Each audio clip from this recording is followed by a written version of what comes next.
Good morning, good afternoon, good evening, and good night, wherever you're joining us today in this live lecture coming to you from Nkolo Mahadum Wisdom University. This is our second lecture today because of our schedule for the next few days. Today's date is Oye Market Day in the Igbo lunar calendar. And in the Roman Catholic calendar, today's date is 6/19/2025. And we encourage you to start using our Igbo lunar calendar. Our Igbo lunar calendar is supposed to be coming first before the colonial, foreign, Western Roman Catholic calendar, which we are using right now. And remember, at Nkolo Mahadum, we always advise you to use your naturally given common sense, which we call Ako Nuche in Igbo language. And we are primarily set up to decolonize your mindset, your brain from mental slavery. And therefore, join us, subscribe, and follow us on YouTube, Facebook, Twitter, and TikTok, and other social media platforms. Because we package and present lectures from Biafran, Igbo man, and African perspectives. The way you should be seeing things. You see things from how it concerns you and not how other cultures sees them or how it concerns them. The title of today's lecture is BENUE Killings. The BENUE Killings. We want you to know that the BENUE people are entrapped. They are in between the Fulani, takiya, and Igbophobia. The BENUE killings you are seeing every time is because the Benue population, they are in between, they are entangled, they are entrapped in Fulani, takiya, and Igbophobia. And before we continue, we have to give you historical background, because we always do, to bring you to the present. Remember, Britain got Nigeria from 1884 to 1885, Berlin Conference, where the colonial masters met and brought the map of Africa on a big table and shared Africa like bread to themselves, and created the artificial boundaries we now call countries in Africa. That was where Britain got the geographical location called Nigeria. And Britain amalgamated, that is put together, the southern and the northern Nigeria together as one country. Because before they came, everybody was doing their thing. And when they put them together in 1914, they called them Nigeria. All of them artificial boundaries, both the ones from 1884 and the one that Britain did in 1914 by putting the North and South together. And if you look at the map of Nigeria today, you can see that the North Central included the Igbo people. Many Igbo communities are in Benue, are in Kogi, are even in Taraba. And so all those artificial boundaries, they call it North Central. And you hear some northern leaders saying one North, which included Northeast and Northwest and North Central. All of them make one North. But naturally, the Benue people, the Taraba people, the Kogi people, and the Biafran people, they have common culture. They have almost the same culture. Christians and animists, those not worshiping any foreign religion. So both the Benue people and Taraba people and Plateau, even Plateau, and the Biafrans, the Easterners, they have the same culture. But because of artificial colonial boundaries from Britain and their caretaker Fulani people, some of them believe that they are not. So that is one of the problems about these killings that you see in Benue State. So Britain is the owner of Nigeria, while the Fulani Caliphate is their caretaker. Because when they were handing over, even history had it that when they handed over power to Ahmadu Bello, that Zik and Awo were not even there. And other manipulations they did, like the census and even the election itself was manipulated to make sure that they give power to a northern candidate. And so Britain is the owner of Nigeria, and then the Fulani Caliphate is their caretaker. So that is the setup we have in Nigeria. And the military, everything was tilted to favor the caretaker, the Fulani Caliphate, who will be managing the country for them. And that's how it's been from that time up till now. And so the Benue people are entrapped in the Fulani takiya of giving them false sense of belonging by including them in the one North. They gave them false sense of belonging to the big North that owns Nigeria, that manages Nigeria. And then during the genocidal war between Nigeria and Biafra, they appointed General Yakubu Gowon, who was from Plateau State, the same Middle Belt, to lead that war. So that also gave them false sense of belonging to the North. And you remember, David Mark is also from that area, and he was the 12th Senate President from January 5th, 2007 to June 6, 2015.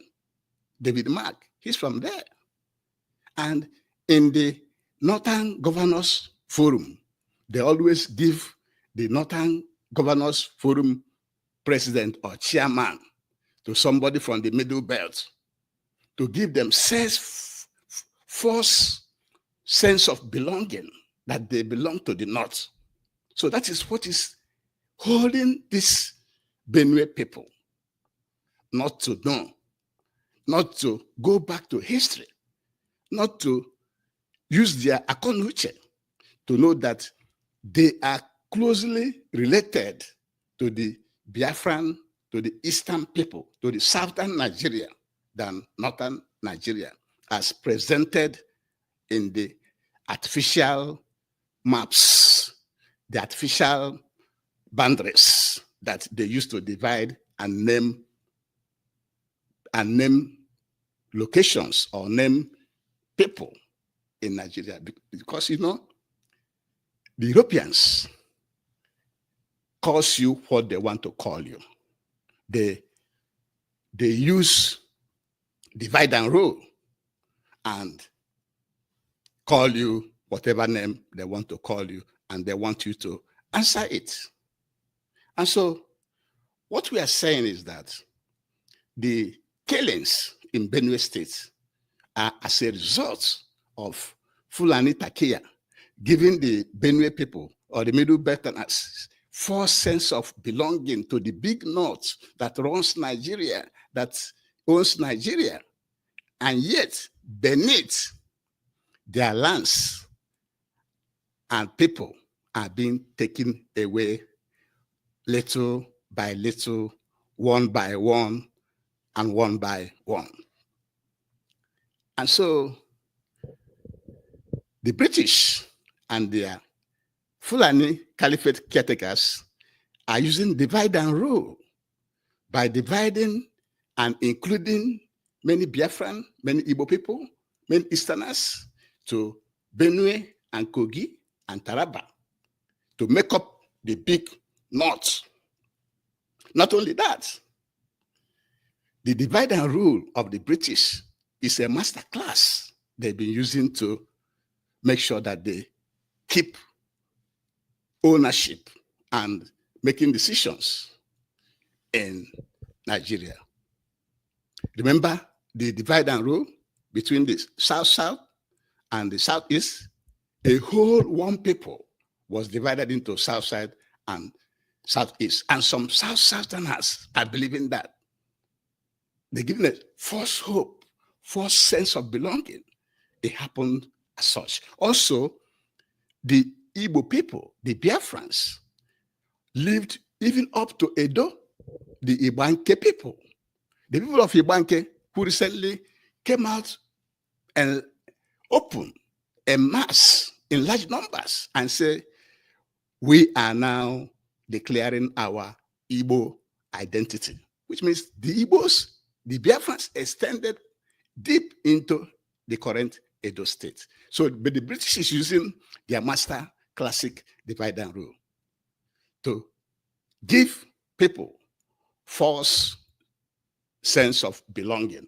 Why? Beneath, they are exploiting, killing, and making decisions that affects your life every day. Now, the Igbophobia that the Benue people are suffering from is that they fail to look deep. They fail to look into history.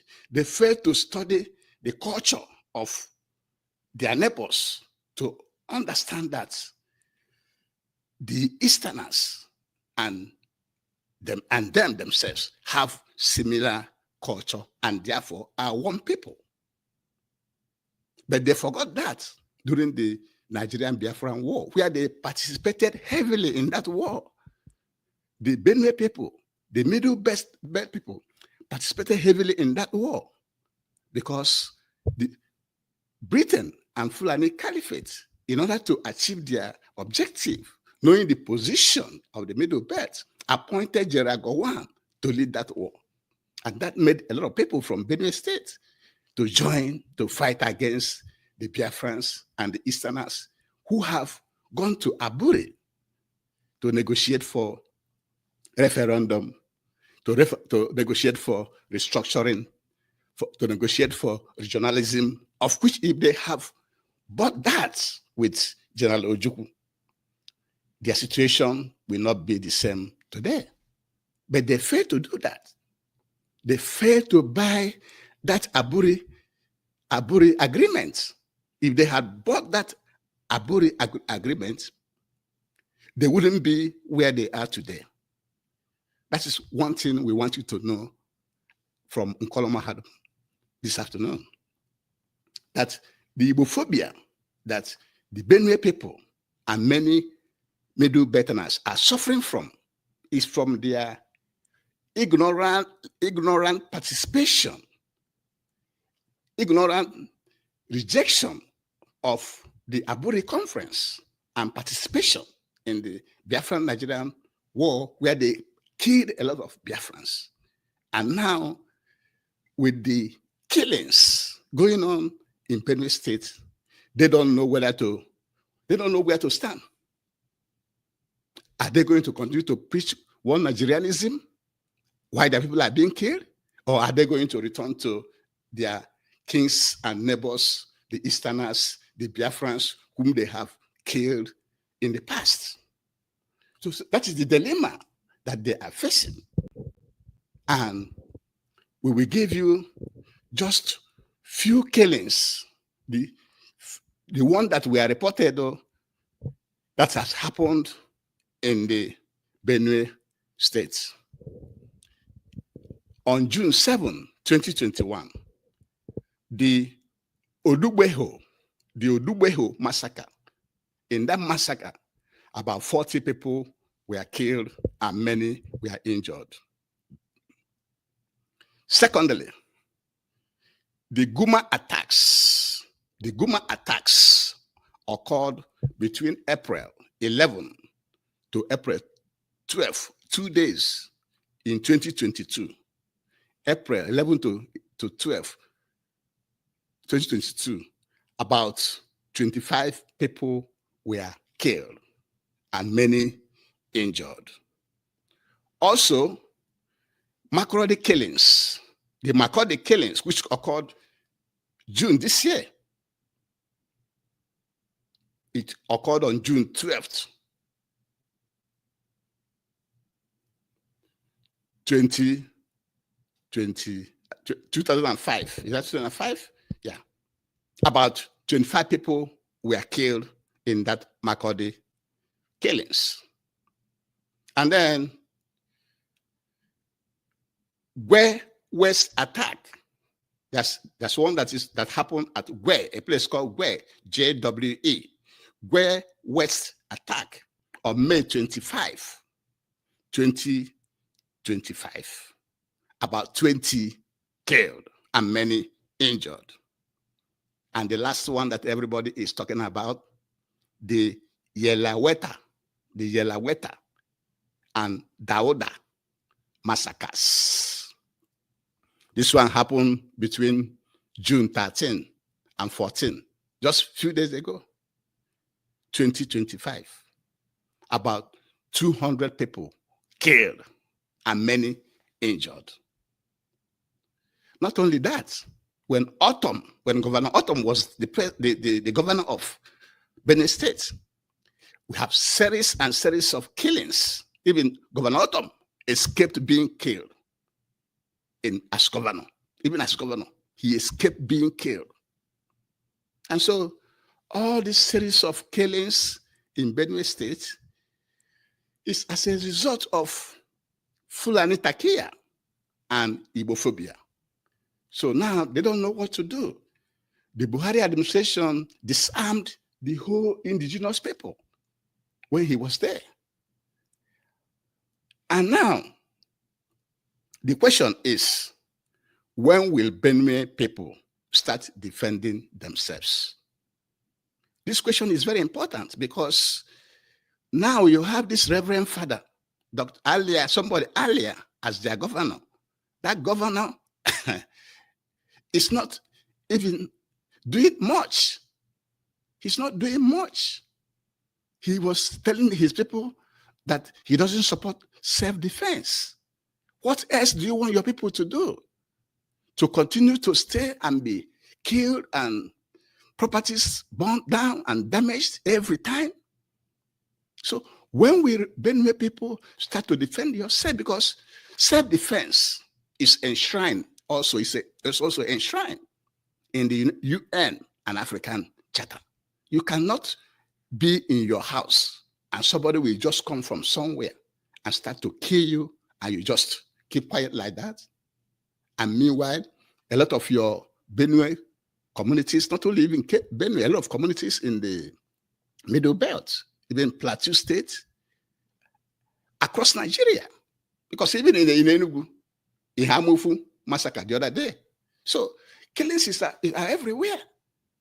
So when are you going to start to defend yourself? Are we, because I will include even we Biafrans, because a lot of killings also going on across our land. But in Benue, where 200 people were recently massacred and houses burnt, and pictures were shown of children that were burnt. When are you going to wake up from slumber?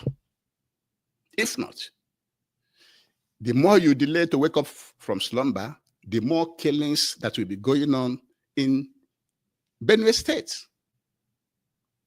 and across Nigeria. Because the Fulani terrorists herdsmen terrorists that is rampaging Nigeria. They are rampaging across Nigeria. But communities that are independent, that are on their own before the Europeans came and start to impose their caretaker on the rest of Nigerians, should defend themselves to maintain their identity, to save their community from extinction. That is what we are suggesting to the indigenous populations in Nigeria and in the whole of Africa. Because the Fulanis came to Africa in the 7th century. Before the 7th century, Africa was filled with only indigenous people. Then the Fulanis, because the Arabs, which included the Fulanis, started to migrate because they were fighting themselves, a lot of killings in the Middle East, so they moved to the African continent in the 7th century. And now they're even taking care of so many countries in Africa. And so my plea, our plea from Kolomhadm to the indigenous people is to defend yourself against the rampaging Fulani herdsmen terrorists. And before we continue, I have to beg you to please join, subscribe, and follow us on YouTube, Facebook, Twitter, and TikTok, and other social media platforms. And before we conclude, we have to remind you again that the killings in Benue, the Benue killings you see, is because the Benue people are entrapped. They are in between Fulani, takiya, and Igbophobia. And we told you that Britain is one that got the geographic location called Nigeria from the 1884 to 1885 Berlin Conference, where the Europeans placed the map of Africa on a big table and shared to themselves. And then Britain amalgamated the southern and northern protectorates as a country called Nigeria today. And then you see the map of Nigeria, even the place they call North Central, included Igbo people in Benue, in Taraba, in Kogi. And the people in the Middle Belt, Plateau, Taraba, Kogi, Benue, all of them have similar cultures with the Biafran people, but because of artificial boundaries and the false sense of belonging provided to them by the owners of Nigeria, which is Britain, and their caretaker, the Fulani Caliphate.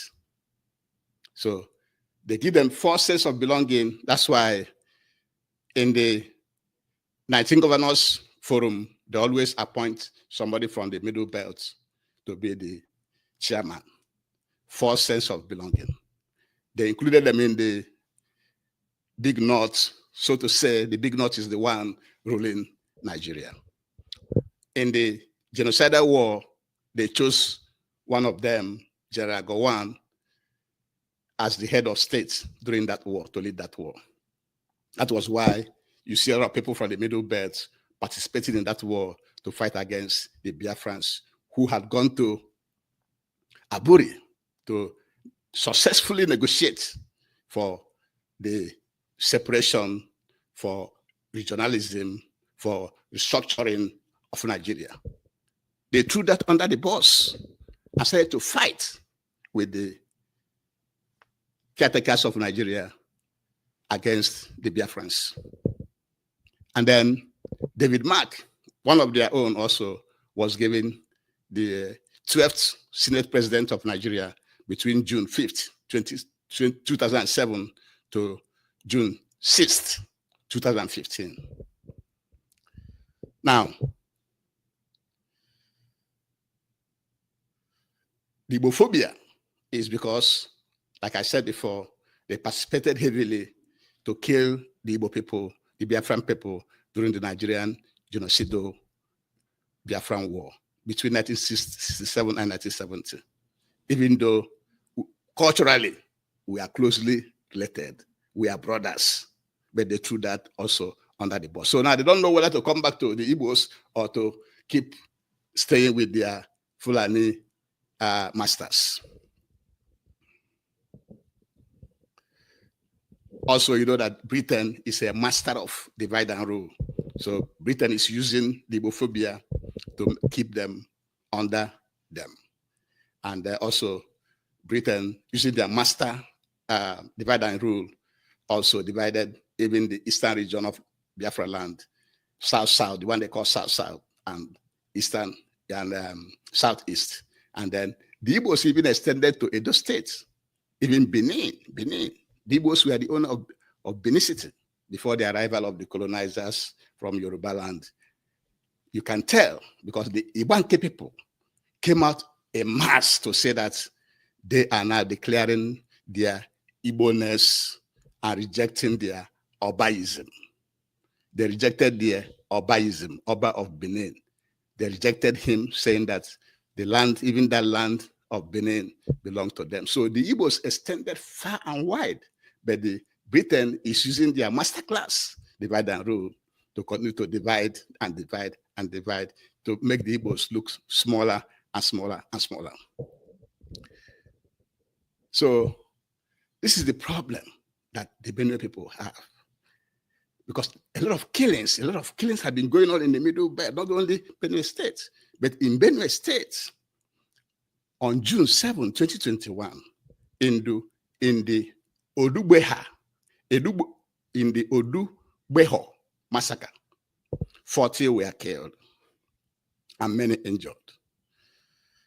Also, in the Goma attacks occurred between April 11 to 12, 2022. 25 people were killed, many were injured.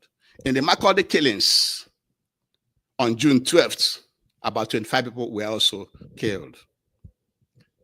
In the Gwe West GWE West attack on May 25, 2025, about 20 people were killed.